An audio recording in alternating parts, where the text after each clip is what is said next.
É isso aí, gente. Hoje, dia 15 de fevereiro de 2026. Estou aqui com esses grandes nomes do Reisado.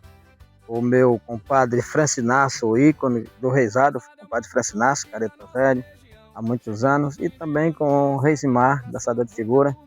E a gente vai ter um papo especial aqui sobre Reisado, uma das culturas que sempre prevalece aqui na nossa região, as cidades vizinhas.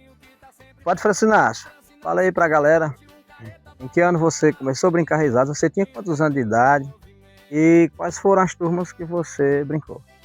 Pois muito bem, galera, muito bem, gente, muito boa tarde, já finalzinho de tarde, boa tarde a todos. Bem, meu primeiro ano de reisado aos 14 anos de idade, em 1990, o reisado do Dilda. De 1991 até 1997, foi no reisado do Manuel Juscelino. Aí de 1998 até 2001, voltei novamente para o reisado do Dilda. Isso atuante como careta velho, exceto de 1991, que dancei velho de reisado, o reisado do Manuel. Aí em 2002 surgiu os Brothers do Oriente, reisado atual de Joãozinho dos Teclados, que é do qual eu faço parte atualmente, né? De 2002 até o exato momento, ainda permaneço nos Brothers do Oriente. Valeu, compadre Frasco. Eu tive a honra de brincar reisado com você. Também brinquei velho, né?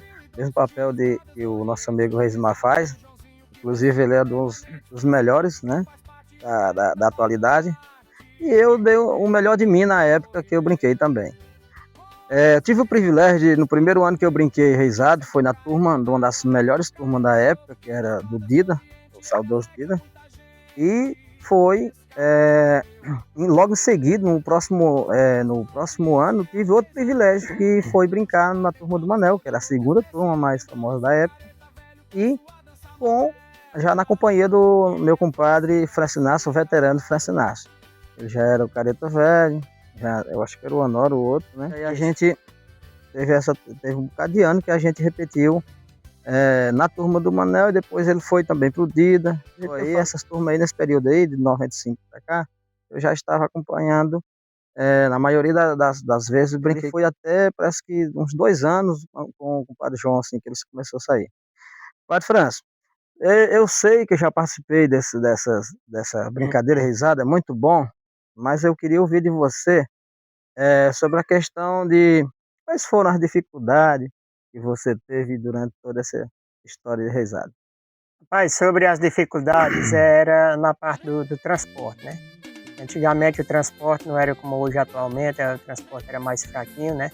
Você andava era de jipe, de picape, de pneus fracos, era furando a câmara de ar, tinha que trocar pneu. A maioria das vezes nem achava, nem o macaco não tinha, né? Como a gente costuma chamar de macaco, aí botava era um botijão abaixo, levantava o canto da picape para trocar o pneu.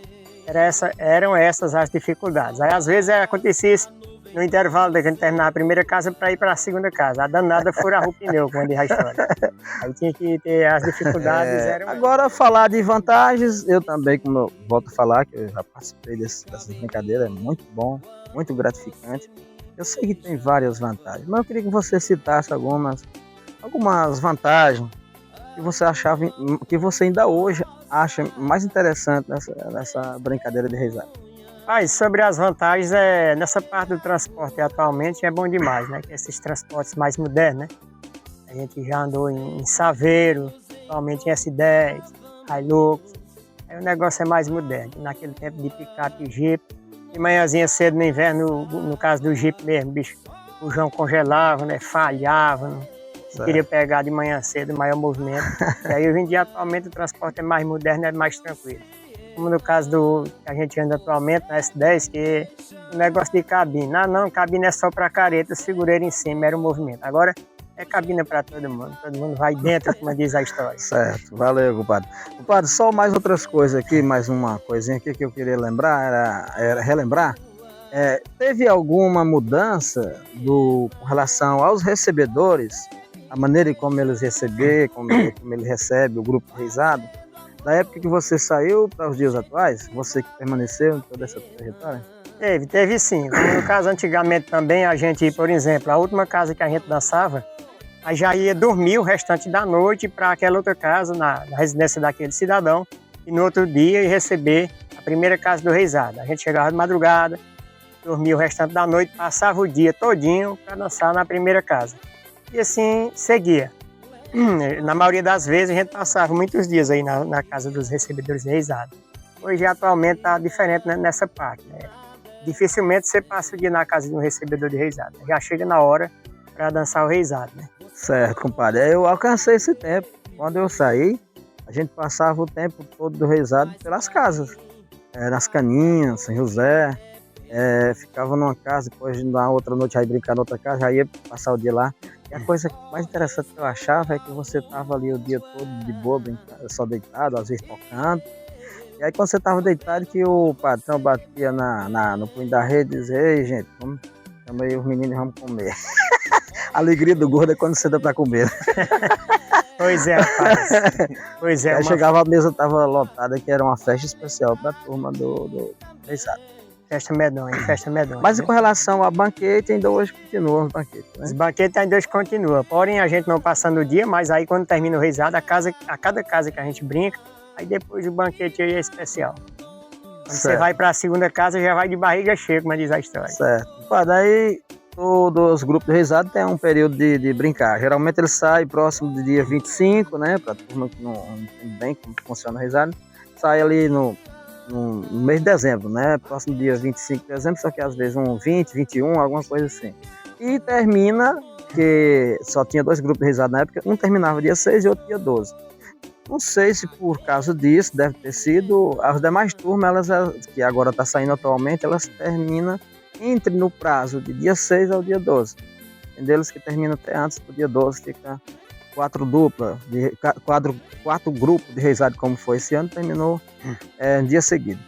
Com relação aos locais de arrematação, compadre, você tem lembrança em mente alguns que foram históricos, que foram bem lembrados e assim, que marcou para você os locais de arrematações? Sim, exatamente. É como também esse período de reisado, como você falou. Eu lembro aí um ano que a gente fez a arrematação lá no Colégio da Caiçara, que esse ano foi o reisado estendido, viu? Que foi do reisado do Manuel, né? Na Juscelino. Dia 25 de dezembro a gente iniciou e terminou dia 16 de janeiro, lá no Colégio da Caiçara. A gente fez a arrematação lá no São João Batista e também um colégio marcante aí, local de arrematação do reisado, que a gente sempre lembra, historicamente mesmo, que é o Colégio do Cedro. Aqui no Colégio do Cedro ali, vizinho a Mundo Novo, foram muitos anos de arrematação de reisado. Mas atualmente a gente só foi um pouquinho mais para frente, está sendo no atual Colégio do Povoado Mundo Novo, município de Belém do Piauí. Isso tudo é história. Por que o Colégio do Cedro, para mim também é uma coisa muito interessante, porque a gente viveu a nossa juventude na época que a arrematação era no Colégio do Cedro, onde a gente fazia o nosso esquema de namorados e coisa e tal, então ali fica na lembrança. Para os novatos que estão começando agora, o Mundo Novo vai estar começando nova história e vai também ser bem lembrado. Aí eu não sabia dessa questão da variação de data, porque na maioria das vezes a arrematação acontecia do dia 6 ao dia 12. Esse ano o Manuel foi até o 16, foi? Dia 16. Eu lembro da arrematação lá no colégio da Caiçara, né? Que parece que foi só uns 2 anos que ele arrematou lá. Só foi um ano mesmo. Só foi um ano, né? Esse ano mesmo, terminou dia 16. Tinha até chuva, era interessante aquele período de reisado, que era o período da chuva. Inclusive, o que eu estava falando com o Padre França, é que as chuvas desse ano veio chegar agora em fevereiro. O período do reisado foi tudo seco. Aí eu brinquei com ele, agora vamos sair de novo o reisado, porque o reisado sempre combina com o período chuvoso. O Padre França, para nós encerrar a nossa entrevista, o dia já está indo, eu queria só que você falasse também um pouco desse local que nós estamos aqui. Se você pudesse aí, câmera, dá uma registrada aí no local. O que você tem a dizer desse local? Rapaz, agora esse local aqui é recordações, viu? É um local muito histórico também, que foi o lugarzinho em que eu nasci e me criei, na casa dos meus saudosos pais aqui, seu Inácio e Dona Francisca. E assim, quando eu estou aqui, rapaz, isso para mim me enche de alegria e também de grande emoção, assim, de coração por, assim, aquele vazio, né? O vago muito grande por não ter eles mais presentes com a gente, né? Meus saudosos pais e também atualmente minha querida maninha Chaga, que Deus já chamou para a eternidade. Esse é um local histórico onde eu nasci, me criei, adoro demais. Sempre quando posso, qualquer oportunidade, eu gosto de vir para cá.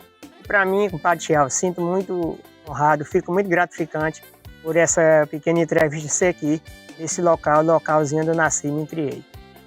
Por isso, exatamente isso, foi pensado nesse sentido. A gente já passou por vários locais, como a gente teve no dia da piscina, outros locais de brincadeira, mas eu escolhi hoje aqui porque, de fato, é histórico, é o seu lugar onde você nasceu, se criou, a casa dos seus pais. Então, é forte dizer que realmente eles não estão, que partiram novos, né? E também a sua irmã, mas é a vida. E você é um cara forte, graças a Deus, continua na mesma alegria, a mesma vontade de brincar de antes. Parecendo um cara de 18 anos. Parabéns, compadre França. Só queria que você deixasse a mensagem final para a gente conversar aqui com o Reismar. O que você diria para os iniciantes de reisado? O que você fala para eles, para que eles possam continuar nessa cultura do reisado? É isso mesmo, compadre Thiago. Só falando aqui mais um pouco aqui, só o seguinte, que assim, relembrar a gente sempre lembra e jamais será esquecidos, né? Os nossos entes queridos, mas que a vida continua, a gente segue e agradece a Deus primordialmente pelo dom, por a saúde de eu já quase 50 anos de idade, ainda estar dançando reisado. E com relação aos jovens que estão em começo, eu diria o seguinte, que permaneçam e que continuem. Pode dar o melhor de vocês nas atividades sobre o reisado, faça o possível para ser melhor, para ser bom, para agradar o pessoal, porque quando a gente está fazendo aquilo que realmente a gente gosta, a gente dá o tudo de si para ficar bem. Eu mesmo gosto demais, faço isso, dançar risada porque gosto, adoro de coração. São 34 anos e a expectativa é de sair mais. Isso só Deus é quem sabe, mas se Deus quiser, a minha vontade é essa. Então vocês jovens, que permaneçam, que continuem e que façam o melhor de si para que seja bom e para que a galera adore a brincadeira de vocês. Certo, compadre Fácil, muito obrigado mesmo pela entrevista. Pequena entrevista que a gente vai estar disponível nos canais das redes sociais e além também deles, tem o YouTube também que a gente vai colocar direto no YouTube para vocês assistirem a gente quando vocês quiserem.